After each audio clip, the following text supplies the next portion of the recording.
Hello दोस्तों, स्वागत है आपके अपने YouTube channel S teaching centre में। दोस्तों, मैं हूं शत्रुघ्न यादव। आज की इस वीडियो में साइंस न्यूमेरिकल के 10 महत्वपूर्ण प्रश्न हल करने वाले हैं। प्रश्न कैसे होंगे ये सबसे पहले मैं आपको बता देता हूं। देखिए, कोई व्यक्ति है वह कुछ सीढ़ियां चढ़ता है, तो इसमें शक्ति ज्ञात करने के लिए आ सकता है, जबकि उसका भार, ऊंचाई और कितना सीढ़ी चढ़ा है ये दिया हुआ रहेगा। ठीक है। एक बस जो है कार को धक्का देता है और कार के साथ में कुछ दूरी तय करता है। ये जो है संवेग संरक्षण के सिद्धांत पर बनने वाला है। एम या तो जी ज्ञात करने के लिए आएगा इस प्रश्न में। एक बंदूक से गोली छोड़ी जाती है, तो उससे रिलेटेड जो प्रश्न है कि गोली किस वेग से भाग रहा है, या तो गोली का बल ज्ञात कीजिए। इस तरह के प्रश्न भी आज देखने वाले हैं। और जो एक गेंद है ऊपर फेंका जाता है, फिर से नीचे आता है, फिर से उछलता है गेंद, तो इससे रिलेटेड ऊंचाई या तो वेग से संबंधित प्रश्न होंगे। और बहुत तरह के अलग अलग टाइप के 10 महत्वपूर्ण प्रश्नों को इस वीडियो में हम देखने वाले हैं, जैसा कि पूछा जाता है। और यह video RRB group D exam के लिए काफ़ी महत्वपूर्ण होने वाला है। चलिए वीडियो शुरू करते हैं। पहली बार जुड़े हैं, चैनल को सब्सक्राइब कीजिएगा, और पुराने हैं तो एक बार शेयर कर दीजिएगा। ठीक है। तो देखिए, प्रश्न आपके सामने है। 500 न्यूटन भार का एक लड़का 45 चरणों की सीढ़ियाँ 9 सेकंड में चढ़ जाता है। यदि प्रत्येक चरण की ऊंचाई 15 सेंटीमीटर है तो उसकी शक्ति का पता लगाइए। शक्ति ज्ञात करना है। शक्ति का फॉर्मूला आपको याद है। शक्ति बराबर कार्य करने की दर, यानी कार्य बटा समय। तो शक्ति बराबर P बराबर होता है W बटा T। अब W कार्य तो इसमें है नहीं, लेकिन कार्य ज्ञात किया जा सकता है।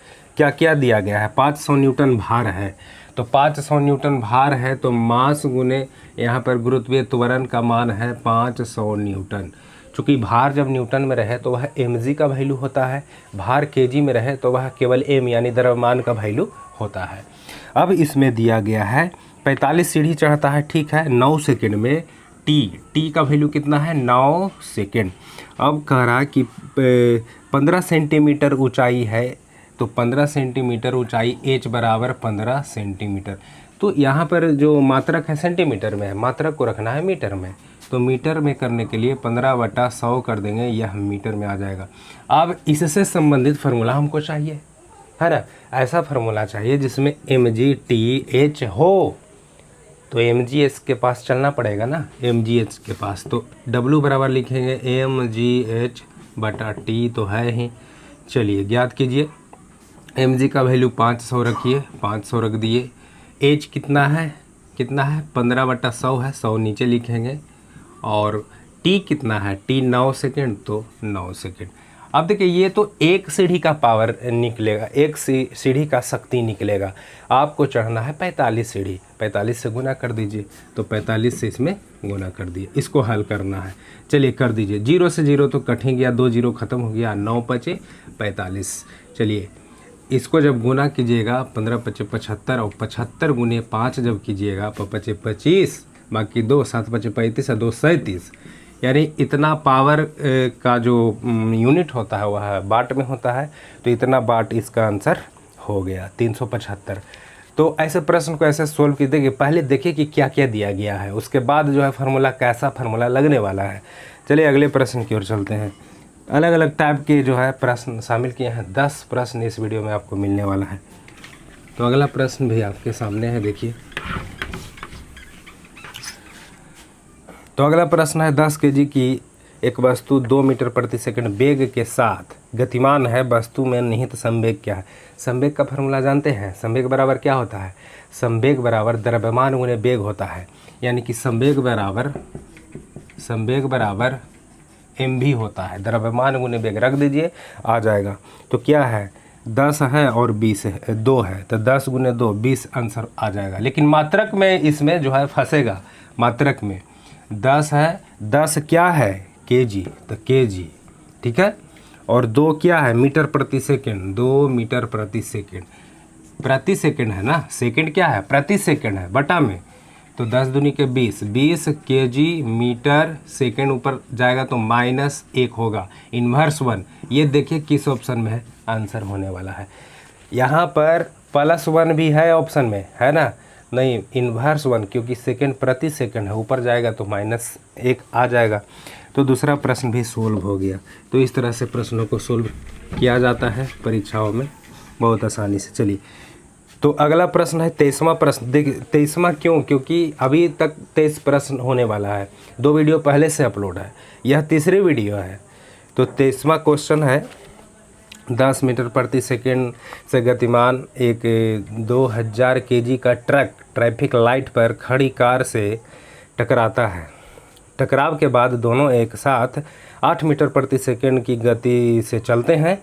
कार का द्रव्यमान क्या होगा? अब ये तो बात हुआ कि एक कार खड़ी है और एक बस जो है इसको से टकराता है। टकराने के बाद एकदम साथ साथ चलता है। तो इसमें संवेग संरक्षण के सिद्धांत का रूल जो है लगने वाला है, चूँकि एम भी इसमें दोनों में है, एम भी इसमें लगने वाला है। तो क्या होगा देखिएगा, एम भी बराबर m1 v1। होता क्या है ना कि टक्कर के बाद जो संवेग होता है, टक्कर के पहले जो संवेग होता है, दोनों आपस में क्या होता है, बराबर होता है। तो देखिए ये बस का जो द्रव्यमान था कितना था, देख लीजिए 2000 kg। तो 2000 kg इसका हो गया। अब वेग, किस वेग से बस जा रहा था ये देखिए, तो 10 मीटर प्रति सेकंड से, तो 10 से गुना कर दिए। अब देखिएगा चूँकि कार से टकराया है, कार का यहाँ द्रव्यमान ज्ञात करना है, कार का द्रव्यमान x मानेंगे। ये जो बस जब टकराएगा तो ये दोनों ज्वाइंट हो जाएगा, तो ये 2000 kg अब प्लस कार का द्रव्यमान, दोनों द्रव्यमान ऐड होकर के ना फिर जाएगा, क्योंकि बस कार को ढकेलेगा तो दोनों द्रव्यमान ऐड होगा। इसका वेग कितना है, 8 मीटर प्रति सेकंड। इसको हल करके x का वैल्यू ले आइए। तो x का वैल्यू लाइएगा तो देखिए ऑप्शन में कितना है, ऑप्शन के हिसाब से इसको हल कर दीजिए। ये हो जाएगा 20,000, ये गुना जब कीजिएगा तो 16,000, 8 दूनी के 16,000 घटा दीजिए इधर ला करके, और बराबर में 8x, तो ये 4000/8 बचेगा ना, तो 500 kg आएगा आंसर, 500 kg। तो इस तरह से ऐसे प्रश्न को बनाते हैं। बस यहाँ पर ध्यान देने वाली बात क्या है, यहाँ 2000 + x क्यों हुआ, क्योंकि कार का और बस का दोनों का द्रव्यमान ऐड होकर के ना आगे जाएगा, दोनों साथ साथ जा रहा था। चलिए अगले प्रश्न की ओर चलते हैं। बहुत जल्दी कम समय में आपका पूरा जो है करवा दिया जाएगा, बस चैनल से जुड़े रहिए। हाँ, तो 24वां क्वेश्चन है, एक गेंद ऊपर की ओर फेंकी जाती है, यह 80 मीटर की ऊंचाई तक ऊपर जाती है और अपनी मूल स्थिति में वापस लौट आती है।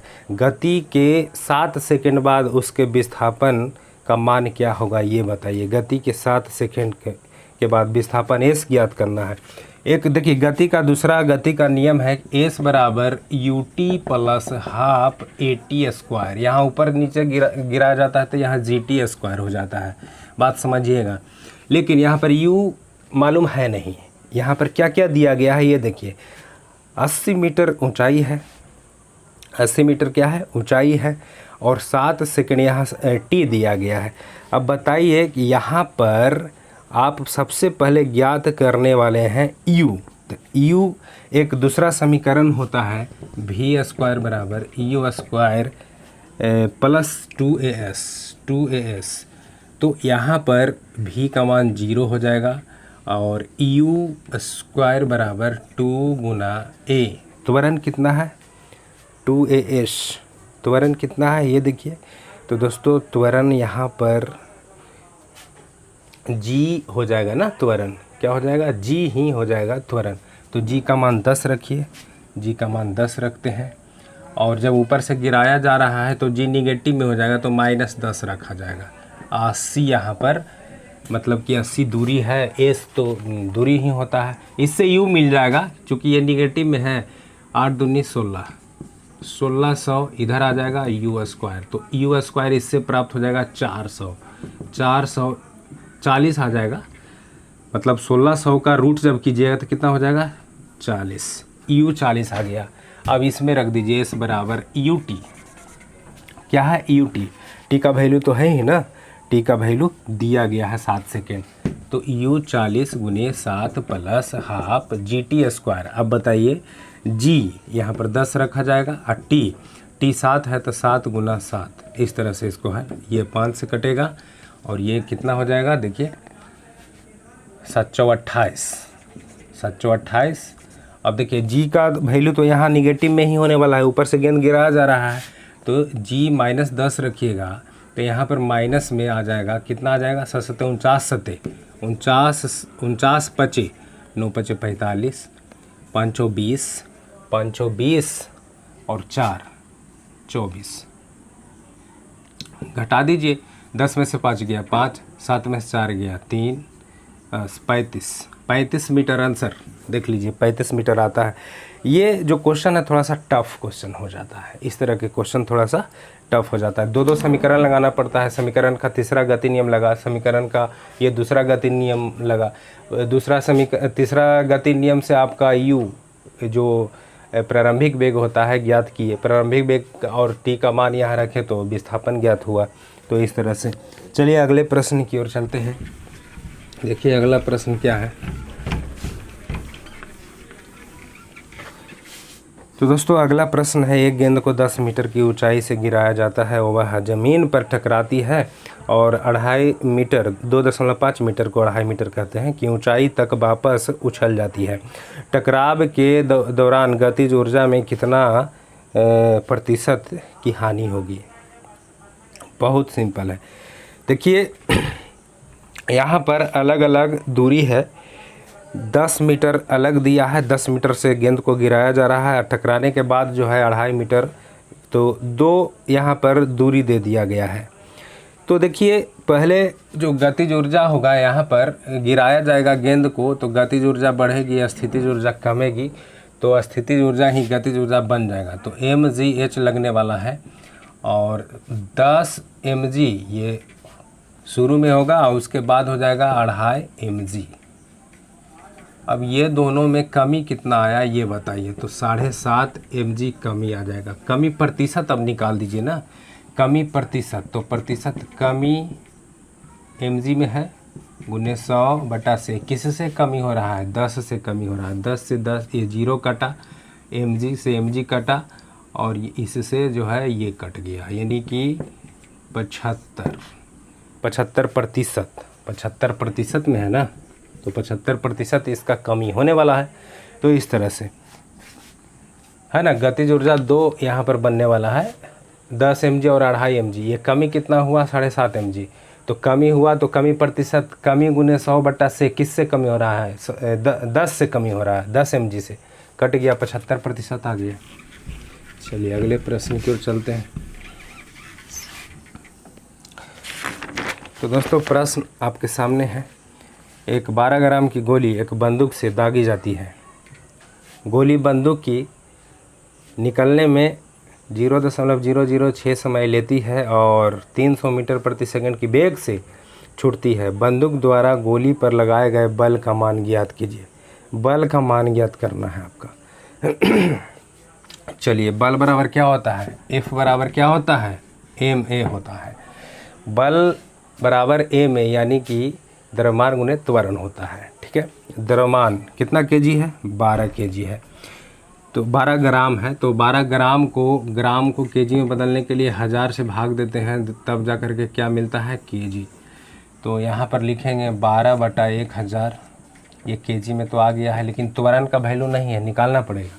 त्वरण निकालने के लिए v - u/t करते हैं ना, v - u/t, वेगों में परिवर्तन बटा समय को ही त्वरण कहा जाता है। अब यहाँ पर जो है बंदूक का प्रारंभिक वेग क्या होगा? प्रारंभ में तो वह 0 होगा, जब गोली छोड़ी जाती है तो वह 300 मीटर प्रति सेकंड वेग से जो है छूटती है, तो v बराबर 300 हो जाएगा। तो यहाँ पर 300 घटाव 0/t, t कितना हो जाएगा? 0.006। अब इसको जब हल कीजिएगा, 300 गुने 3 0 ऊपर नीचे 6 5 30, यानी 5 पर 4 0 आ गया त्वरण। तो यहाँ पर लिखेंगे 5 पर 4 0, 1 2 3 4, 3 0 से 3 0 काटा, 12 5 60, 12 5 60, 600 न्यूटन इसका बल आने वाला है। देख लीजिए तो 600 न्यूटन जो है इसका आंसर आने वाला है। तो इस तरह से दोस्तों इसका आंसर आ गया। चलते हैं अगले प्रश्न की ओर चलते हैं। तो प्रश्न आपके सामने है, देखिए। एक कार 5 सेकंड में 18 किलोमीटर प्रति घंटा से 72 किलोमीटर प्रति घंटा तक समान रूप से एक्सेलरेट करता है, तो कार का त्वरण ज्ञात कीजिए। त्वरण बराबर क्या होता है? वेग में परिवर्तन बटा समय। त्वरण बराबर v माइनस यू बटा टी त्वरण बराबर होता है। बस यहाँ फ़र्क ये देखना क्या है कि किलोमीटर प्रति घंटा में है। तो बताइए 18 किलोमीटर प्रति घंटा है, इसको मीटर प्रति सेकंड में बदलने के लिए 5/18 से गुना करते हैं, ये कट गया, 5 मीटर प्रति सेकंड आ गया। ठीक, अगला वेग है 72 किलोमीटर पर घंटा, 72 किलोमीटर पर आवर। इसमें 5/18 से जब गुना करेंगे तो 18 चौक 72, 5 चौक 20, 20 मीटर प्रति सेकंड वेग आ गया। चलिए रखिए, 20 घटाव 5/t कितना समय में? 5 सेकंड में 5। चलिए 15/5 3 मीटर प्रति सेकंड स्क्वायर इसका आंसर आने वाला है। तो इस तरह से इसका भी त्वरण ज्ञात हो गया। चलिए अगले प्रश्न की ओर चलते हैं।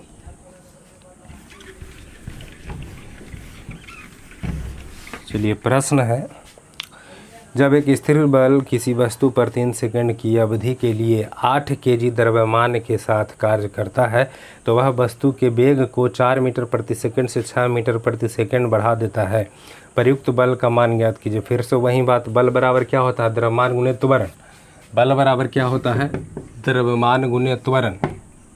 एम तो दिया गया, ए है नहीं, ये ज्ञात कीजिए। ए बराबर v माइनस यू बटा टी। वेग दो प्रकार का यहाँ है, 6 है और 4 है। तो 6 घटाव 4 बटा टी कितना दिया गया है देख लीजिए। तो टी यहाँ 3 सेकंड है, तो 3 रखिए। चलिए 2/3, 2/3 मीटर प्रति सेकंड स्क्वायर आ गया। चलिए यहाँ रखिए। द्रव्यमान का वैल्यू कितना है? कितना केजी? द्रव्यमान की वैल्यू है 8 केजी द्रव्यमान के साथ। तो 8 गुना 2/3, तो यहाँ पर 16/3 आने वाला है। तो 5.33 न्यूटन इसका आंसर आने वाला है। 16/3 5.33 मीटर प्रति, यहाँ पर जो है बल का मात्रक न्यूटन होता है। अगर पूरा लिखिएगा केजी मीटर प्रति सेकंड स्क्वायर, तो केजी मीटर प्रति सेकंड स्क्वायर को ही न्यूटन कहा जाता है। तो न्यूटन इसका आंसर। चलिए लास्ट जो क्वेश्चन है देख लेते हैं।